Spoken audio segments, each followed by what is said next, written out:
Bryan Danielson makes his AEW return last night on Dynamite, attacking Kenny Omega and turning heel, aligning himself once again with his Blackpool Combat Club stablemates. Don Callis actually suffered a legitimate injury at the hands of Jon Moxley last night on Dynamite. We've got details on that. Adam Cole makes his AEW in-ring return to main event Dynamite last night. Speaking of Adam Cole, he was featured in the new AEW All Access reality show that debuted last night after Dynamite, and the Young Bucks actually revealed that they nearly retired after the incident at All Out last year. Jungle Boy goes face-to-face with MJF on Dynamite 2. Hiroshi Tanahashi has been announced for Ring of Honor Supercard of Honor event tomorrow as part of WrestleMania weekend. The Ring of Honor Tag Team Championships design have been retired by Tony Khan out of respect to Jay Briscoe. Renee Paquette missed Dynamite last night. We've got details as to why, and an update on El Hijo de Vikingo's future with AEW.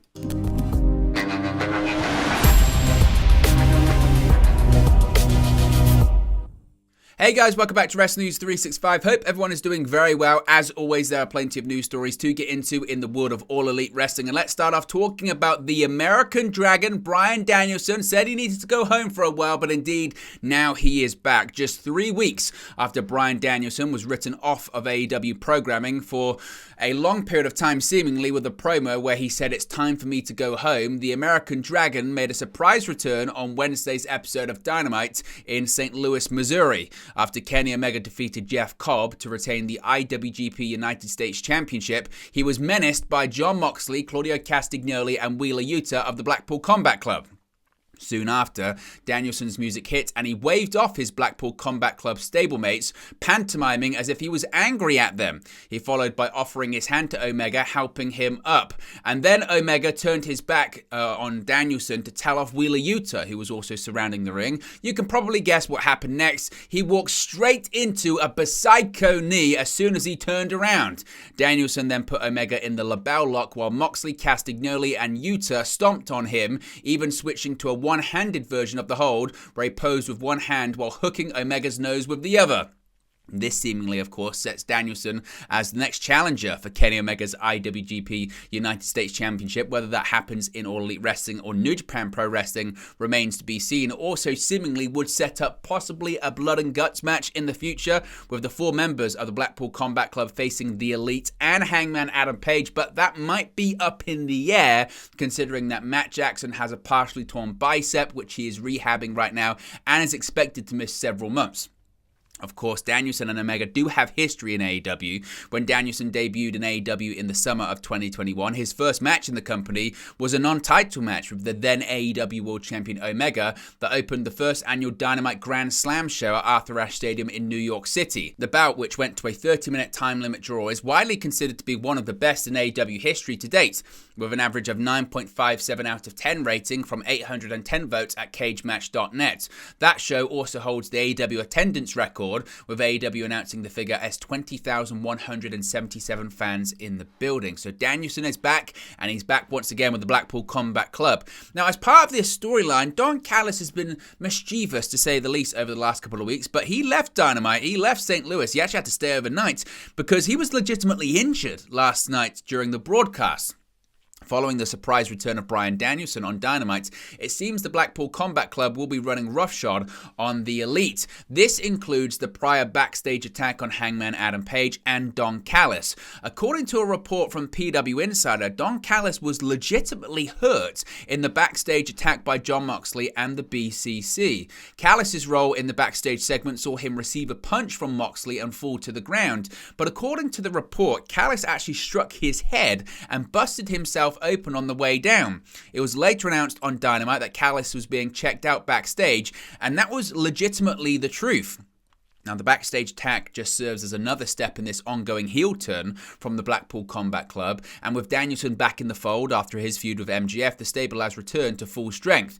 Danielson, as I mentioned, had been absent from the BCC after his feud with the AEW World Champion MJF, but now that rivalry has come to a close after their 65-minute actually, Iron Man match classic at Revolution. It's safe to assume Danielson and the Blackpool Combat Club are back in full swing, but legitimately, as I mentioned, Don Callis, it wasn't, more blood on AEW television and more blading or anything like that. he legitimately cut his head on the way down. Brian Alvarez has tweeted this morning saying, quote, Don Callis was essentially kept overnight at the hospital and received a bunch of stitches for what was described as a gash that looked like he got hit with a hatchet. So here's hoping that Callis is okay. It would appear that he's fine, but just goes to show even the smallest bump can lead to kind of disaster. So hope he's okay. Speaking of injuries and returns, Adam Cole, baby, is back inside of an AEW ring. On last night's edition of Dynamite, Adam Cole made a triumphant in-ring return after a 9-month absence. Adam Cole is back. In a hard-hitting and enjoyable return effort, Adam Cole eventually picked up the victory over Daniel Garcia. After the match, he celebrated in the ring with his real-life girlfriend, Dr. Britt Baker, DMD. And even after a sweet kiss, streamers dropped from the sky, quite a few of them. However, by the end of the segment, a potential future feud was set up with none other than Chris Jericho as he came to the ring to assist Daniel Garcia to the back. But it was Jericho's mannerisms that led people to think, hey, there's more to this here. Jericho was lingering. He turned around. He stared at Adam Cole. So seemingly we're going to be getting Adam Cole versus Chris Jericho as the next feud. Possibly, one would think, leading to a match at Double or Nothing. Now, Adam Cole has also opened up about his return to the ring and opened up about how tough it was for him. And Tony Khan has also spoke about Adam Cole's difficult, really challenging road to recovery. Speaking with the Los Angeles Times, AEW President Tony Khan echoed some of what Cole has said and also revealed that regardless of what happened, he was ready to stand by the AEW star. Quote, it was not a certainty that Adam would ever wrestle again, Khan said. I told Adam, I'll support you and stand by you even if you never want to wrestle again. You're a part of this family. But he worked so hard, never left the house other than to go to brain therapy, and his story will be told on All Access. We've got details on All Access in just a second. We really missed him, and having him back will be a great boost for us. So seemingly, Tony Khan said, look, even if you want to retire, we'll make it work. We'll figure it out. But indeed, that was not the case. Adam Cole is back in action and returned to the ring last night on Dynamite with a victory.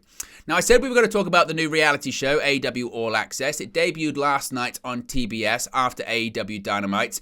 On last night's show, the cast was introduced to the new series featuring the stars of All Elite Wrestling in their backstage and public personas. Dr. Britt Baker, DMD, was featured as a strong leader, with her voice serving as a through narration as she interacted with most of the other cast members, as well as featured in scenes with Adam Cole. Viewers were also introduced to the Young Bucks as they made their return to backstage, not the ring just yet, but backstage for the first time after AEW All Out. Now, as one would expect, the drama of All Out, i.e. the backstage brawl between Kenny Omega, the Young Bucks, CM Punk and Ace Steel, that was not addressed on the show, but there were several fascinating references to the newsworthy events after that fateful pay-per-view. Notably a soundbite from Nick Jackson, who said, quote, there were points in that 8 weeks where Matt said, hey, what if we just retire? Seeming as though they had been open to the consideration, Nick then noted that now they had returned to the ring, even just to bump around prior to their full gear return, his desire to wrestle had been restored. The show also features Sammy Guevara and Tay Mello's relationship, showing several sweet backstage scenes of the duo despite their devilish ways on television. Now, as I mentioned, it was certainly not fully addressed what happened at All Out when it comes to the Elite or anything like that. And we kind of knew this going in. It was reported by The Ringer, quote, AEW All Access skirts around the subject, and the Bucks, hesitant to freely discuss the issue, only offer up how nervous they were to come back from a nearly 3-month suspension instead of taking a pin to ballooning theories online they say aren't necessarily true. So if you're wanting to watch the show to get more information about what happened at All Out and the reaction to that, and maybe conversations that Tony Khan has had with the Elite or the Young Bucks or Kenny Omega, you didn't see that in this episode. I would be stunned if we saw more in-depth details about actually what happened actually appear on that show. Maybe we will. I think there has been promotional footage of Tony Khan speaking to the Elite, but apart from that, it's just going to be more the aftermath, their return, as opposed to actually what was happening in real time at that point. Now, one person who expects CM Punk to return to AEW is none other than current AEW announcer and WWE Hall of Famer Jim Ross, who spoke on his Grilling JR podcast about the upcoming Forbidden Door event selling out, where he believes that big things are on the way, but that hinges on whether or not CM Punk returns to the company. saying, quote, "I think it's sold out. Raphael called me and I said, how are things going ticket sales wise? He mentioned to me that the Toronto show had sold out. That's good. Good for the home team. All good stuff, baby. But anyway, sellout's good. Anytime you sell out, you're doing something right. I think we're doing something right. I just got a feeling that big things are on the way. Getting everybody healthy again and back on the roster again is important. Of course, the whole question is going to center around, will CM Punk ever be back? I'm one of those guys that believe he will be back. We'll see. I think AEW needs CM Punk because of his star power, and he brings, with controversy, creates cash, and he's certainly controversial. I'm a big fan of Phil's. We'll see how it works out. I'm optimistic and positive. So, despite maybe less people now thinking that Punk will return, Jim Ross still thinks CM Punk's going to come back. I'm sure we'll find out in the very near future. Now, switching gears back to Dynamite last night, there's been a lot of rumours about the next challenger or challengers for the AEW World Championship held by MJF, but has MJF's next challenger actually been revealed just to be one of the four pillars? Last night's AEW Dynamite started with a match between Jungle Boy Jack Perry and Matt Hardy, who had Ethan Page at ringside. And Ethan Page was getting a bit too involved in the match. Hook came out to support Jungle Boy and even the score. However, after Page inadvertently struck Hardy instead of Hook, he was primed to take the pinfall loss to Jungle Boy. After the match, MJF came to the ring where he shared an oratory exhibition about how he previously believed he and Jungle Boy could be partners, however, not any longer. While Jungle Boy elected to stick with people that would eventually turn on him, plus a bonus Marco Stunt name drop, MJF had encouraged him to become ruthless. While the two continued their verbal sparring, it seemed that perhaps their feud was far from over as the duo went on to insult one another rather personally, including MJF mentioning Jungle Boy's real-life girlfriend Anna J.A.S. We'll have to wait and see whether MJF's next title defense is one-on-one against Jungle Boy or the previously teased four-way match with Darby Allin and Sammy Guevara, both of which he has yet to have a one-on-one confrontation with since they all interrupted his rebar mitzvah. But certainly what we could see is a situation where it could be something like this past week or this week, MJF confronts Jungle Boy. Next week, it's Darby Allin. Next week, it's Sammy Guevara. That all leads to Double or Nothing and an AEW World Championship match. That's what people are speculating online.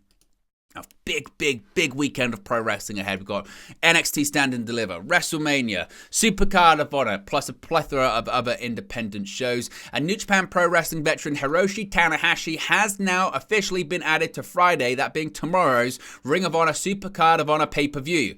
After Wednesday's AEW Dynamite went off the air, Daniel Garcia, fresh off his loss to Adam Cole in the main event, called out Tanahashi and challenged the Ace to a match for Supercard. This led to AEW President Tony Khan coming out and making the match official. Khan subsequently confirmed the match via Twitter.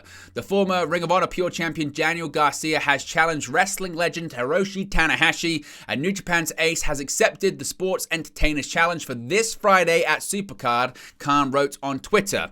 Tanahashi is already in the United States for his scheduled match against Mike Bailey at the Impact New Japan Multiverse United event on Thursday, that being today, March 30. Furthermore, the veteran wrestler used AEW and Ring of Honor hashtags in a tweet posted earlier this week, hinting at his involvement in Khan's promotions.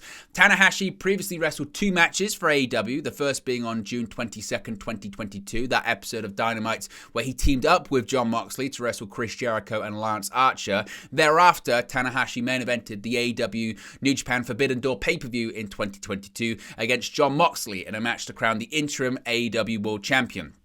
But besides Tanahashi versus Garcia, the confirmed lineup for Friday's Supercard of Honor includes that Ring of Honor World Championship match, Claudio Castagnoli versus Eddie Kingston, the Ring of Honor Television Championship match, Samoa Joe versus Jay Briscoe, that Pure Championship match, Yuta versus Shibata. You've got some AAA influence on that show as well. El Hijo de Vikingos facing Commander. The Ring of Honor Six-Man Tag Team Championship is on the line. The Embassy are facing AR Fox, Blake Christian, and Metalik, which could actually be Brian Cage's last match with Ring of Honor / AEW.